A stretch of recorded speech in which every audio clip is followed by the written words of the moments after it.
chem class.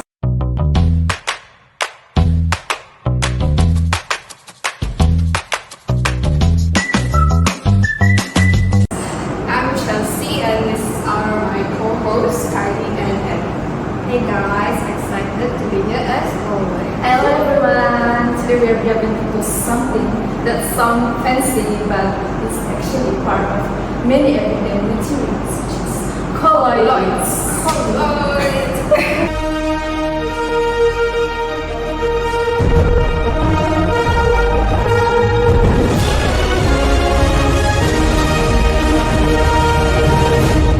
Right, our main goal is to understand the basic concept of colloids, especially the difference between Lyophilic and Lyophobic salts, and to see how these ideas connect to real-life applications. By the end of this episode, you will get an idea how to prepare colloidal systems, interpret results, and understand the teamwork and safety involved in lab experiments. That's absolutely right. Working with chemicals and experiments, we need to work safely because it's a crucial part for a hands-on science learning. Take note, guys. Okay. So let's start with the basic. A colloidal solution is a two-phase heterogeneous system. Basically, that means it's made up of a tiny particle evenly dispersed in another substances like solid in liquid or liquid in liquid system. and that when a colloidal system is behaving like a fluid, we call it as salt. Okay, there are two main types of salts, which is the Lyophilic, which is solvent-loving. Means it like solvent. And then we have Lyophobic, which is solvent-hating. They don't like salt. So for the Lyophilic salts, also called reversible salts, they have a strong attraction to the solvent, which makes them very stable. For example, include starch, gum, and also proteins. Meanwhile, Lyophobic salts are irreversible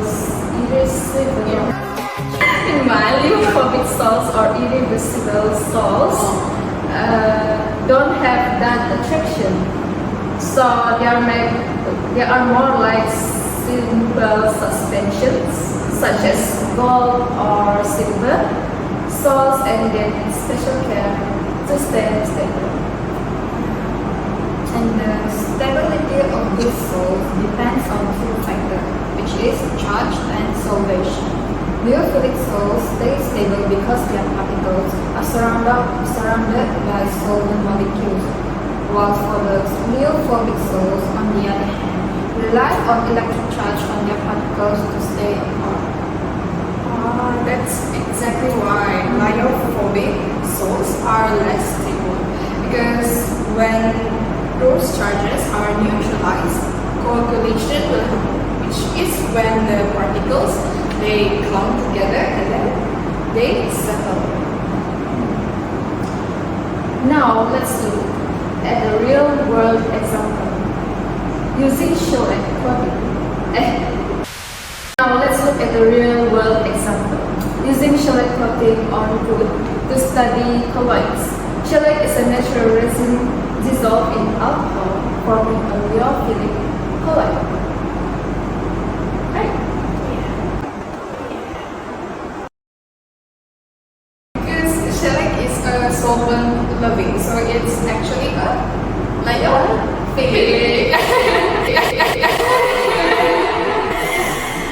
Because it's a Lyophilic, so it forms a smooth, stable, and even coating. But then if we add something like colloidal silver, it's a Lyophobic, means it hates solvent. So it will be less stable because it might clump or settle without stabilizers.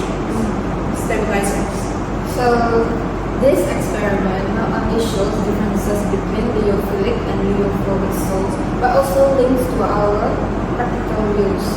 So for example, Shellac coating are used for protection and shine. So, an understanding colloid also helps industry like paints, cosmetics, and even medicine improve their products. So now, shall we Dive deeper into the experiment. Okay, let's go. Let's go.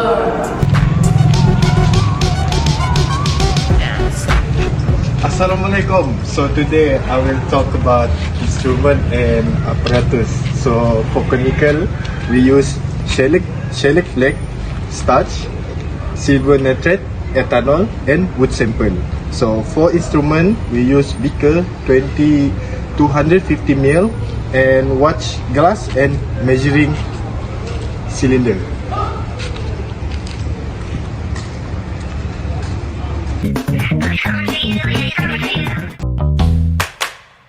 So next, I will talk about procedure of preparation of wood sample. So number one, we need to obtain clean dry wood samples. Next, we need to smooth the surface of the wood using the sandpaper. Next, we need to dissolve 1 gram of shellac flake into 10 ml of ethanol or methanol on a hot plate with stirring 60 Celsius until the shellac is fully dissolved.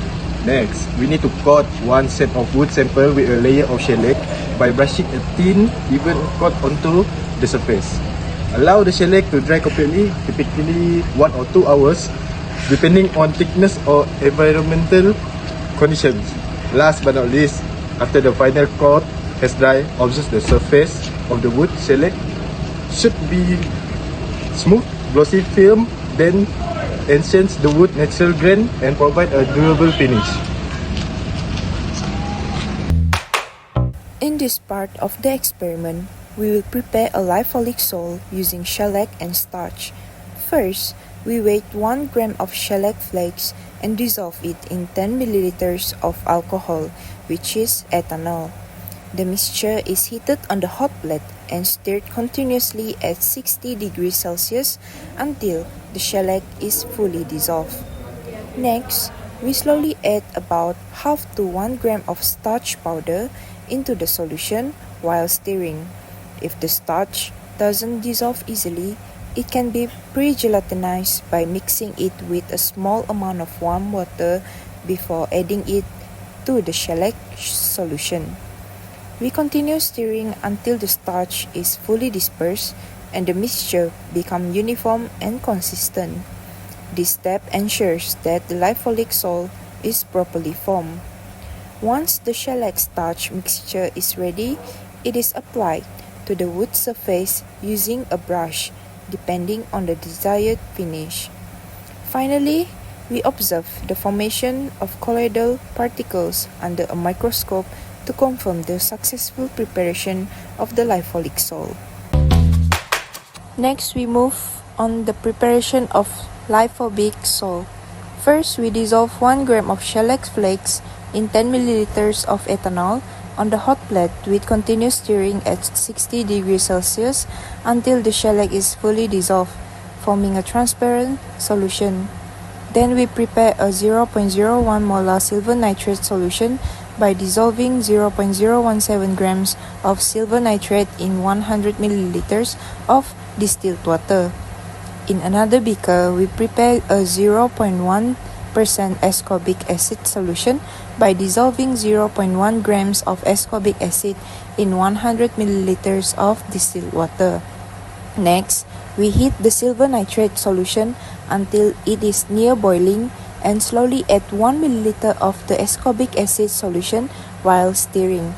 Continue stirring until the solution turns yellow, which indicates the formation of colloidal silver.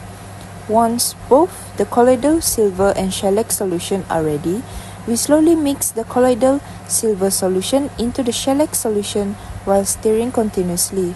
This produces a homogeneous mixture with a silver nanoparticles dispersed throughout the shellac. The colloidal silver shellac mixture can then be applied to wood using a brush and apply thin layers for an even coating and allow each layer to dry before applying the next one. Finally, we observe the formation of colloidal particles under a microscope to confirm the successful preparation of the Lyophobic salt.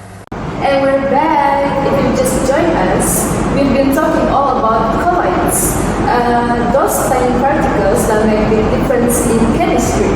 Earlier, we discussed the theory behind Lyophilic and Lyophobic salts. Now, it's time to look at what we actually observed during our experiment. We got Ling and Samtia with us too, right? Right, so let's start with our observations. For the Lyophilic salt, we noticed that it had a smooth and also uniform texture, and also the color looks clear or slightly translucent. It stays stable even after sitting for a while. Meanwhile, our Lyophobic salt was quite different. The texture was grainier and uneven. The color appeared cloudy and opaque. It even started showing signs of settling after some time. Exactly. These differences are a perfect example of how solvent-loving and solvent-hating salts behave differently. So now let's move on to our discussion. For our first question, it asks us to discuss about our result after we done our experiment. So, what do you think about our result? Well, the results clearly show that the Lyophilic salts like starch or gum solutions are more stable because their particles are surrounded or solvated by solvent molecules. This solvation prevents them from clumping together. In contrast, Lyophobic salts like colloidal silver and ferric hydroxide don't have that same attraction to the solvent. They rely more on the electrical charge on their particles to stay dispersed, and that's why they are much less stable. Exactly. That's also why Lyophobic salts are more likely to coagulate or settle down, especially without stabilizer. So now moving on to the question 2. Santia, I have a question.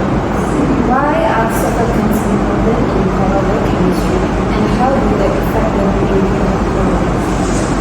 Surfactants play a huge role because they reduce surface tension between the dispersed and dispersion phases. Basically, they make it easier for particles to stay mixed by forming a protective layer around them. This prevents the particles from sticking together and settling. So that's why surfactants are used to stabilize Lyophobic salts, right? Exactly. Without surfactant, Lyophobic colloids will quickly accumulate and also lose their uniformity. Surfactants help maintain the balance, and also they are used in so many industries like detergents, food, and also cosmetics. That's really interesting. Feels like surfactants are like the peacemaker of the mixture, isn't it? You could say that. Now we're moving on to our third question. And joining us over the phone is Fadli. Hey Fadli, can you hear us? Hi, Fadli. Yes, loud and clear. So, hi everyone. So, what would you say are the advantages of applying the concept of Lyophobic and Lyophilic salts in this experiment? Well, through the experiment, we get to understand the contrast in stability between both types of salts. It helps us see how particle behavior change based on their interaction with the solvent. So these concepts are super useful in industry that depend on stable mixture like pharmaceuticals, pens and coatings. That's true for me. I think one big advantage is how it helps us improve our observation and analysis skills. We actually see the science happen, not just read about it. Yeah, it also trains us to identify which type of colloid would work best for different products. For example, when stability is key, we do choose something more Lyophilic. Yes, exactly. It's hands-on learning. Understanding both types makes us more confident when dealing with real lab materials. Great boy! Yes! So everyone, it's really about connecting theory with practice, and now we actually know why some mixtures will stay stable and while others will. Okay, so now we're finally on our last question. We got Rachel on the line. Hello Rachel, can you hear us? Hey everyone, great to be part of this. I want to ask if we could relate our experiment on real life situation. Maybe say something like paint production or paint in nature. Absolutely. In paint production, colloids are key. The pigments act as the dispersed phase in a liquid medium. Surfactants help keep those pigment particles evenly distributed, preventing them from settling or separating. So that's why the paint stays smooth and uniform because of stable colors. Exactly. It's the same principle we observe in our experiment. A well-dispersed system means better texture, color consistency, and shelf life. That's really interesting because when we did our experiment, we could see that unstable salts started clumping just like paint if it wasn't mixed properly. And it shows how chemistry directly connect to everyday materials. And even something as simple as applying a coat or paint involve colloid cells. Right, it's amazing how what happens on a small scale in the lab applies to things we use daily. That's real chemistry in action. So that's for our question part. Now, moving on to our conclusion. Before we wrap it up, let's take a moment to reflect on what we learned today. Take a moment, guys. A few moments later. I'm reflecting. Okay, and this experiment wasn't just about mixing things in the lab. It was about understanding why those mixtures behave the way they do. We saw firsthand how Lyophilic salts, which love their solvent, stay stable and smooth, while Lyophobic salts need extra help to remain dispersed. And that's when the surfactants, which is the heroes, the peacemaker of the mixture, come in. Because without surfactants, products like paints, lotions, our skincare, our girly things, they will separate, and then they will lose their texture. Yeah, totally agree. Yeah, So great. the best part of this experiment is how it connects the classroom theory with real-world chemistry.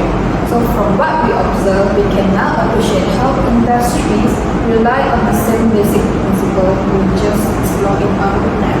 You guys know what? It also reminded me of us. It also reminded us of teamwork, dividing tasks, staying safe, and communicating results clearly. And those are just as important as the science itself. Whether is it in the lab or out in the world, understanding colors teach us how to look closer because sometimes the smaller particles explain the bigger scale. Very